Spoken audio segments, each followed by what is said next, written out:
Now, here at Ellis and Thomas, when we're litigating a case, most of the time when we're dealing with car crashes, there's some question about is there cell phone use.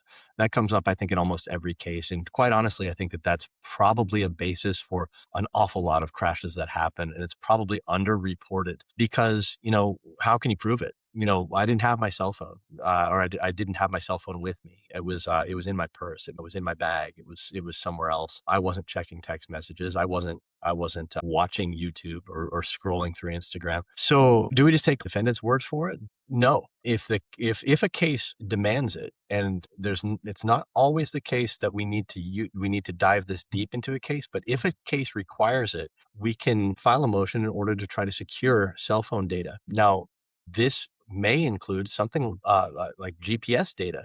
And in order to get the information from a cell phone, we need to do a forensic download. So there are companies that we work with. If we can collect the defendant's cell phone, then these individuals, these companies that we work with can actually do a data download from that phone and find an enormous amount of data, not just text messages, but our cell phones record all kinds of movements. It can tell, forensics downloads can tell whether the phone was upside down or face up. They can tell whether there was a sudden stop. They can tell whether there was a sudden change in direction because of the devices that are in the phone that measure these things. They can tell whether, uh, what apps were turned on. They can tell whether a GPS was being used, whether music was being played, whether someone was on a phone call, exactly what apps were open on the phone at that time. They can tell whether there was input on that phone, whether buttons were being pushed, whether scrolling was happening on the screen. So while you may feel confident in saying I wasn't using my phone, well, you've better be pretty certain,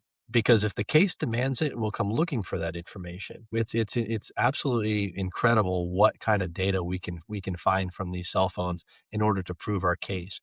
We correlate that data with input from a vehicle, something like black box or event data recorder on a vehicle with the cell phone data.